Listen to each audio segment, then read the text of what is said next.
something, 30 something. 30 something. 30 something. Hi guys, welcome back to 30 Somethings with your girl Chris White and Mel B. Keysha. yes, Keysha is a new member of 30 Somethings. Welcome Keysha. Thank you so much for being a part of the show. Would you like to say something about yourself? Well, I just want to say I'm happy to be here and to be with you guys and just to share this moment. I'm just happy to be here. Yes, today we are going to talk about the TI and Deyja.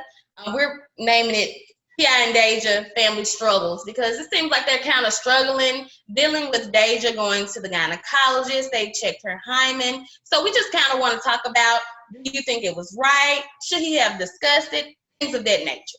Okay, all right. So let's just dive right in. Keysha, how do you feel about TI's actions about pretty much announcing over the media, announcing his daughter's virginity and announcing that he takes his daughter to the gynecologist to check her hymen in particular? Well, I just think that they could have went about it a different way because I feel like that situation is very sensitive. You know, as being a female, you really don't want to have those type of conversations with them, you know, like your dad or a male figure. So I just feel like it could have been handled a different way. It could have been handled amongst the family and not the public. I definitely agree with that. I feel like T.I. is just like sometimes, let's be real, how men do.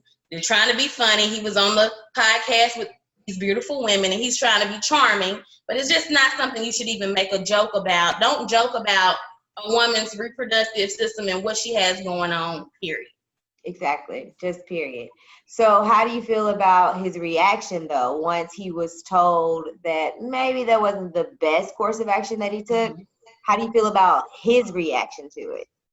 I personally feel like T.I., he's kind of strong-headed. He's a very intelligent guy. So most of the time, men who are kind of intelligent and powerful and got money, a lot of times they don't like to listen to people. But I do applaud his family for kind of stepping in and saying, hey, T.I., that's not right, or you need to talk to Deyja, because he kind of wasn't trying to do that. He thought he was okay, and he didn't have a problem with it. Yeah, exactly. I just feel like he wasn't sensitive to Deyja's feeling.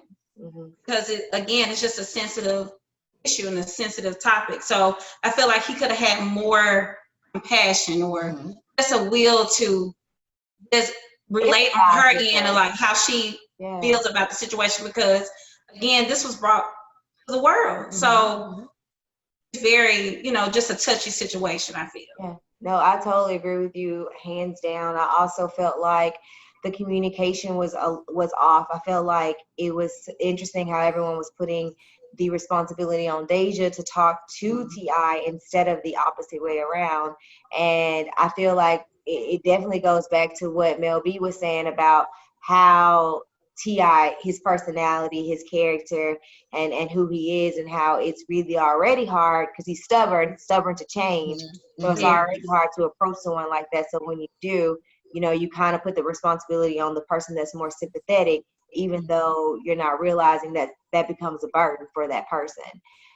It's crazy. So what do y'all think, though, about Tiny's reactions to everything that took place? I feel like you can tell that there's something going on in the background with Tiny and Deyja, and maybe even Deyja's mom. I know a lot of times when there's a stepmother and the baby mama, and it's just be years of trying to get it right. I do feel like Tiny has a decent relationship with Deyja. She just feel like, hey, I've been burned before, or I'm scared to get burned. I don't want to overstep that boundary. Deyja has a mother. She's alive and well. Let her handle it. So I think that was her take on it. But I would have liked to have seen Tiny kind of step up as a stepmother because she understands the woman's point of view and she's in the house with T.I. See, Deyja's mom is not in the house with T.I.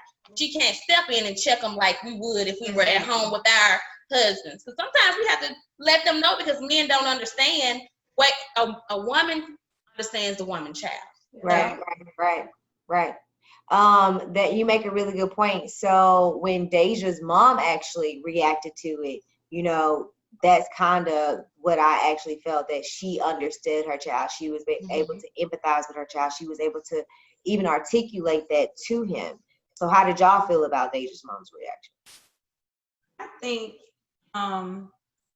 she, checked T.I. in a way that he understood.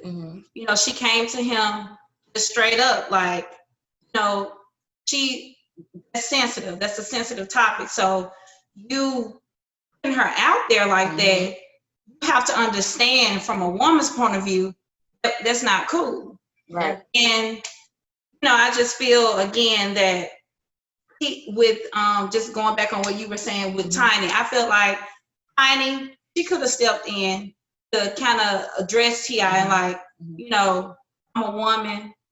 I know how that would feel. I would be embarrassed if that happened to me. I just feel like you can go to Deyja and have that one-on-one with her and let her know, like, where you coming from. Because I feel like his heart is good.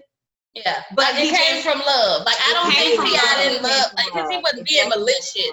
Right, it's definitely love. You can tell that he definitely values his family and his kids, but he just didn't know how to communicate that with her, and that's what we go back to the communication. He realized, oh my gosh, I really everybody was getting on that butt.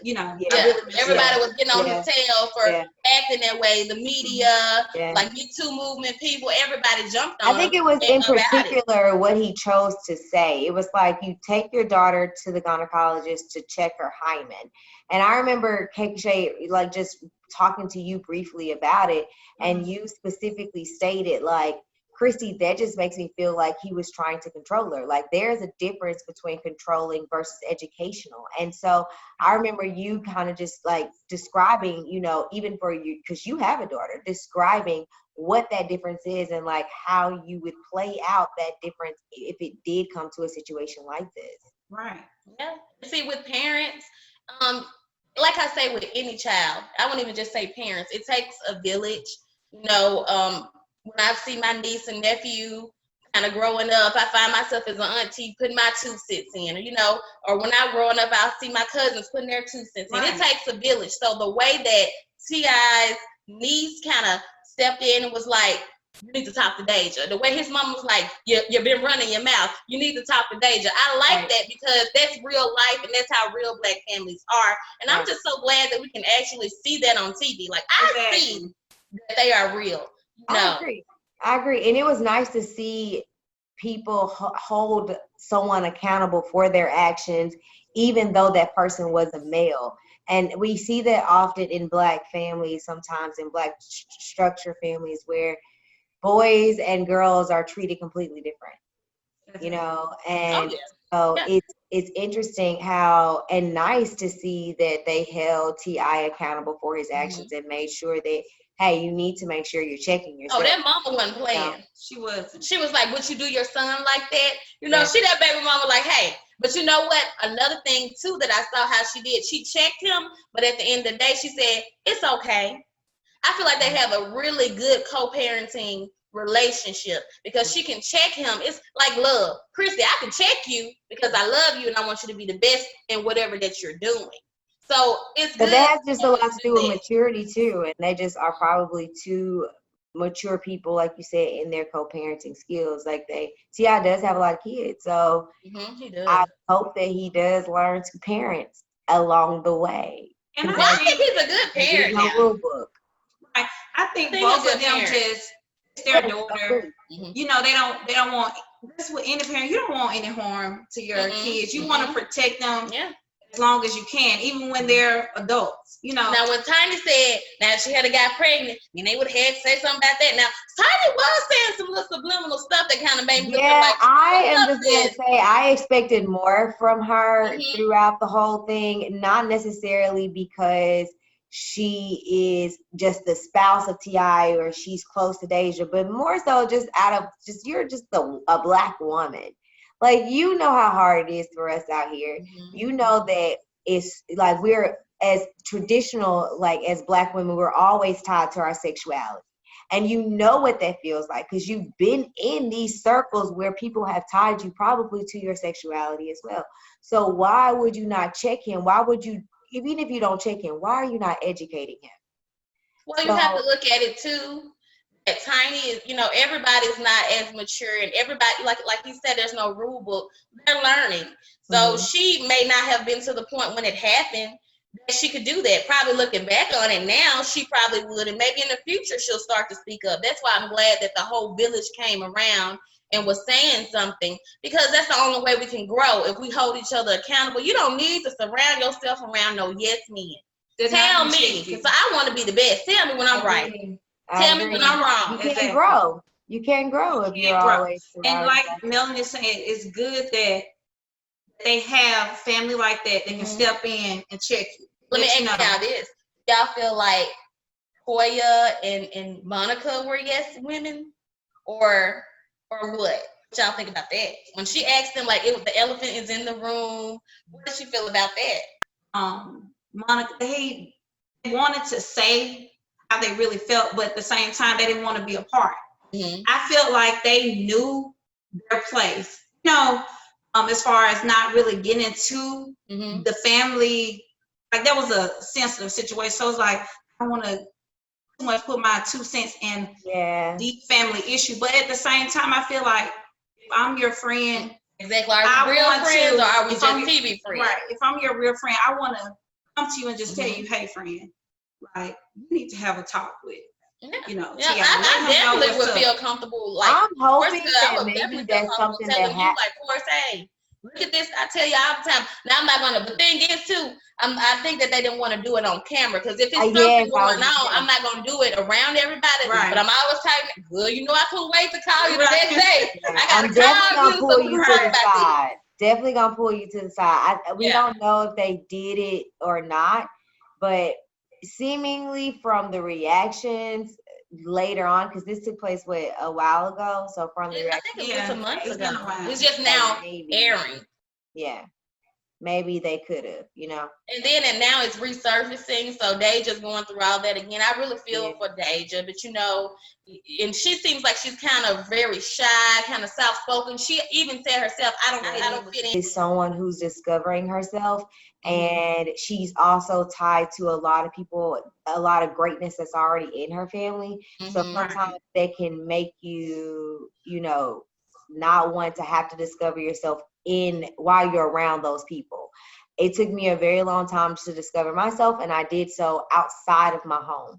So I feel like Deyja is going to be as great as the rest of her family and the rest of her family members in her own way, in whatever way it is. And most definitely. And what I did like about Danique, how she knows her sister. She knows she's shy. She knows that in a situation like this, she don't know how to express herself. Because there are times where you don't know how to put things in words. You don't know how to come off without feeling like you're disrespectful or anything to your parents. It's hard talking to parents. Right. You just want to be heard. Even when you're grown, it is hard talking to the people that raised you. It's like, hey, be quiet. This is what I said. It is what I said. I just want to let you know how I feel. But I love the way that Danique stepped in and was like her voice. Yeah.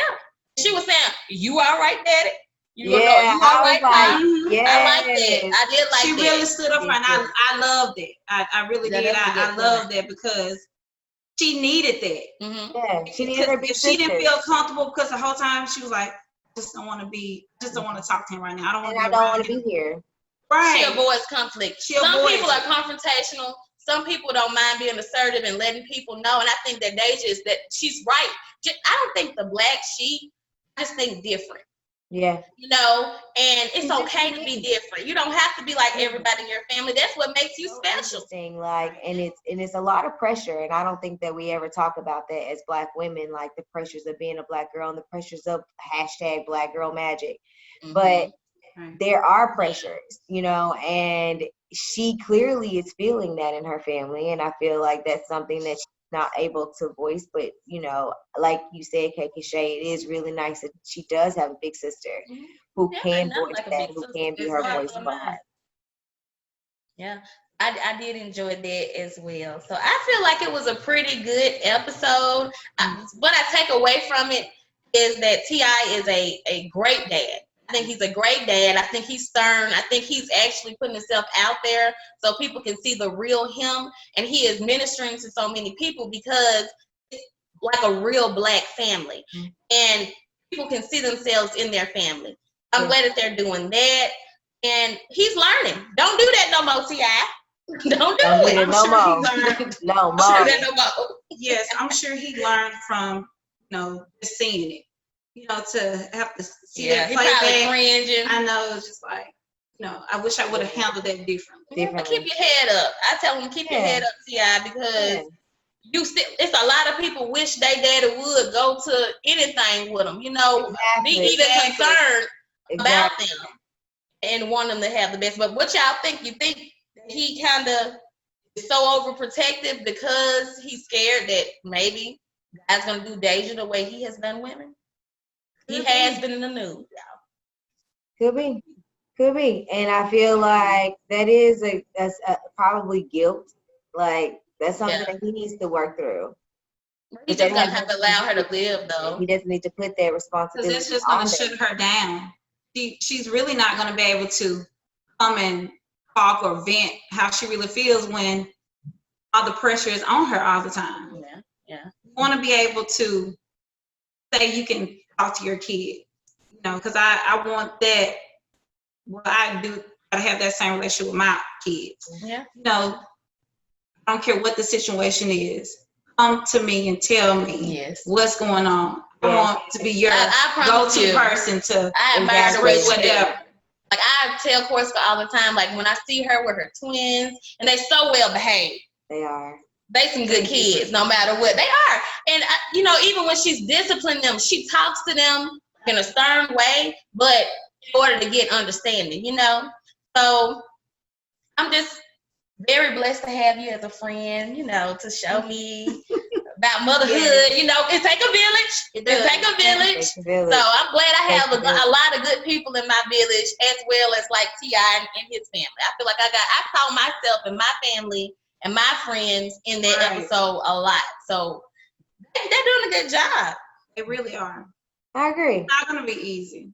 It's not. Well, thank you guys so much for joining in, and we hope that you subscribe. Please, y'all. Please hit that bell, hit the like, hit whatever, because we need y'all to subscribe. Sorry,